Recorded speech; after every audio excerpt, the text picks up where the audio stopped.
Republicans had a hard time persuading some of their own lawmakers to pass the president's big, beautiful bill. They might have an even harder time selling voters on some of its cuts to popular benefits programs.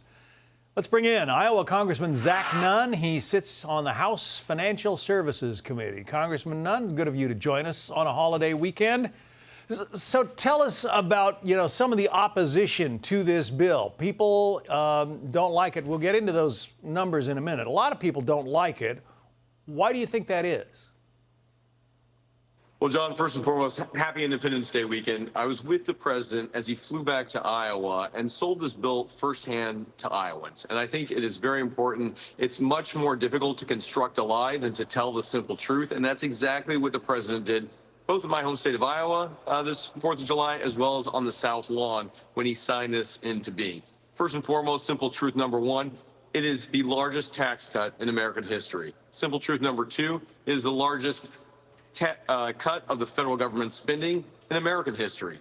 Simple truth number three, it's our best defense, our border security and our national security, $150 billion going into it. And simple truth number four, it's a great way to unleash American energy. No more delays, no more red tape, no more dependency on foreign oil. This is the ability to step forward. And simple truth number five, which is so important, serving on financial services and the Ag Committee, is that it takes care of those who are most vulnerable for those benefits while not costing the taxpayers more or bleeding these systems out. Those are five really good things that help make this bill move forward. And I think when Americans hear more about this, in addition to all the benefits of no tax on overtime, no tax on Social Security, no tax on, tips, these are things that are really going to invest in our local communities, drive our economy up, stop our federal spending, and help every working American in the entire country. That's a good birthday gift for America. Well, happy birthday, America. We will get into the benefits cuts in a moment, but first, those numbers I was telling you about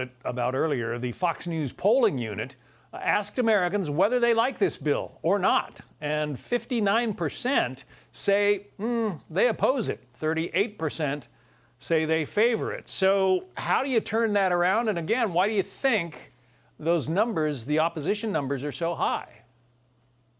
Well, let's be very clear. Republicans came into this, and we've spent 6 months crafting a major tax reform, border security, and energy independence bill. We've been focused many late nights getting legislation done. Now, on the other side of the aisle, as you just saw from the minority leader, Democrats spend hours talking about all the scare tactics that are out there. Things like seniors aren't going to get Medicaid. Not true. That pregnant women are going to get cut off SNAP. Not true. That illegals are somehow going to be deported. Well, that part is true. And I think that's really important as we go forward here, that we start being able to now share with everybody what is in this very important bill and how it helps their lives. Because here's what I know. There is a requirement out there for minimum amounts of work, schooling, rehab for somebody to get their benefits. 81% of Americans agree with that. Nearly 79% of Americans value the tax cut. And here's the proof, John.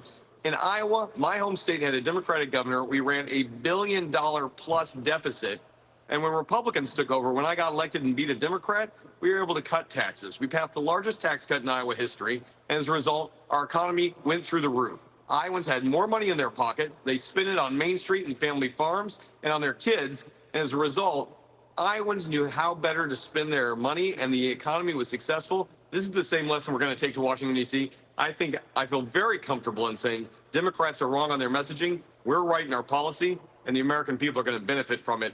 You're going to see those poll numbers turn around pretty quick. All right. Well, I want to play some sound from a prominent Democrat about what she sees in this bill, and I'll get you to address her points after this. Listen.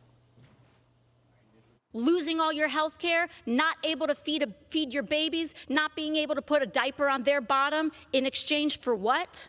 This bill is a deal with the devil. Not being able to feed your babies, says AOC. What do you say to that?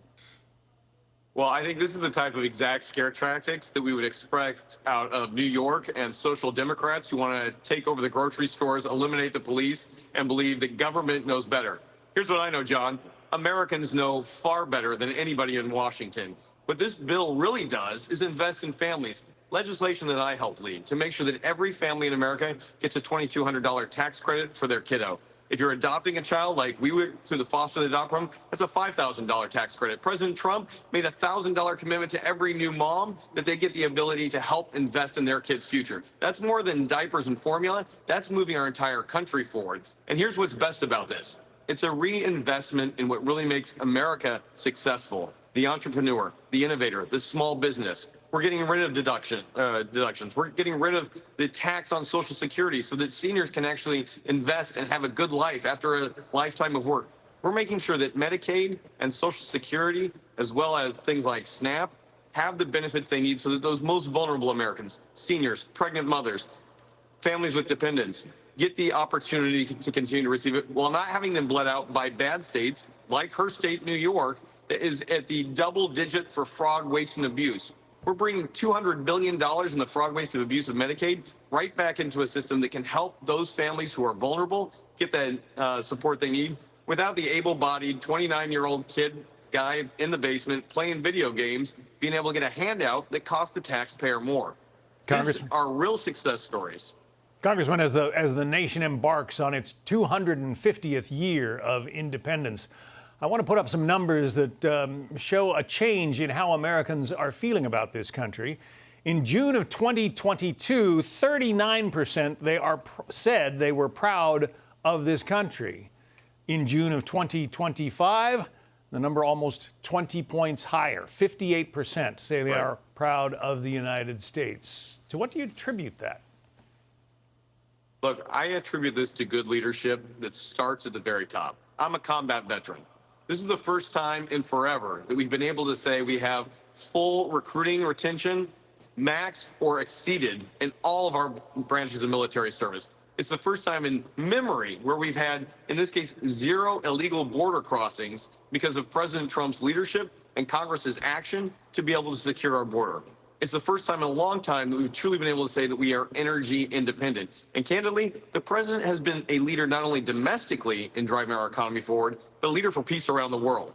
You know, my Guard unit back home, we took those key strikes that eliminated real threats. President Trump is leading peace between Israel and our Arab partners. I was there when the missiles were falling, and they also wanted America's partnership in this. Even the Ayatollah has stepped back into this and said, hey, we are going to be able to work with the United States because of President Trump's leadership.